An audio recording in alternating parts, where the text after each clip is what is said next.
Okay, so E3 2019 is just wrapped up, and I want to talk about a particular game. The big announcement at the Nintendo Direct, the last announcement that yes, Nintendo is working on a sequel to Breath of the Wild, a new Breath of the Wild 2.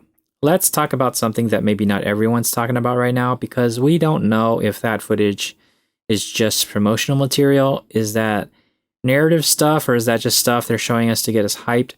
Everyone's breaking down that trailer, that footage, trying to figure out where's this going, what's the story, who's the villain, is it Ganon, who knows. But I don't want to talk about that. I want to talk about the implications of what this game might do to the placement of Breath of the Wild within the comprehensive Legend of Zelda timeline. Now, you might be wondering, how does the sequel change its placement in the Zelda timeline? I think there's already a consensus that Breath of the Wild takes place after the events of Wind Waker, and I agree. I believe that there are a lot of elements that shows that Breath of the Wild is connected to Wind Waker. For instance, I've always thought that it was obvious from the color of Link's outfit in Breath of the Wild, his blue hero's tunic, which bears a striking similarity to the blue garbs of the little boy Toon Link in Wind Waker.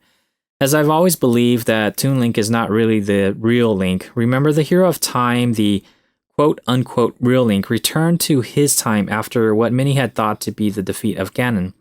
However, as we all know, that wasn't the case, and so a little boy sets off to save his little sister and unsuspectingly ends up taking the place of the hero Link.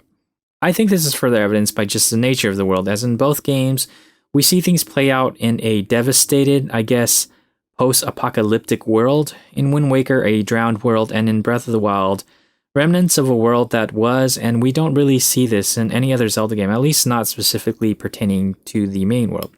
Also, remember at the ending of Wind Waker, the King of Hyrule pretty much tells Link and Zelda to go make or find their new Hyrule, as the original Hyrule is drowned and destroyed along with him. So there's elements or evidence to suggest that Wind Waker predates Breath of the Wild as a sort of new legend, a new Legend of Zelda with a new Link, descendants to the Toon Link and Tetra version of Zelda.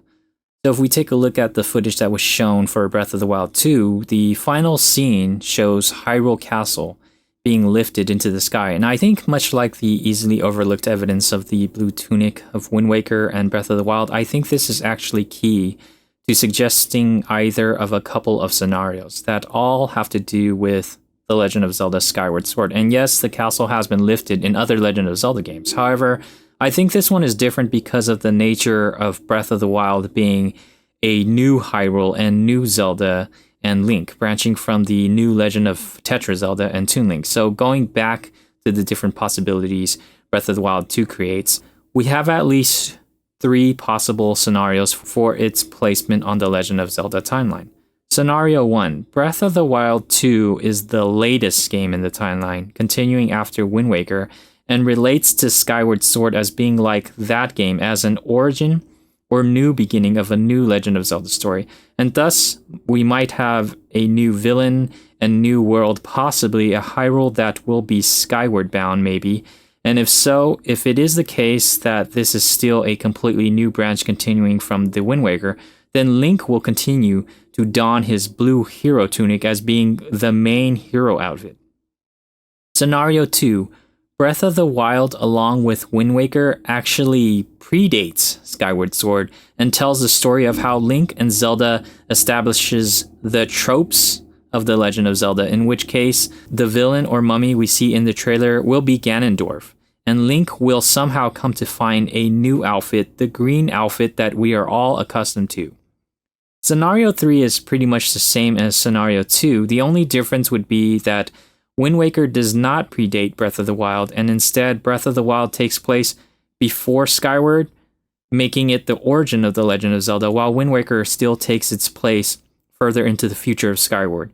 Whatever the case may be, and whatever scenario it might be, it seems to me that The Legend of Zelda Breath of the Wild 2 will come full circle in some way.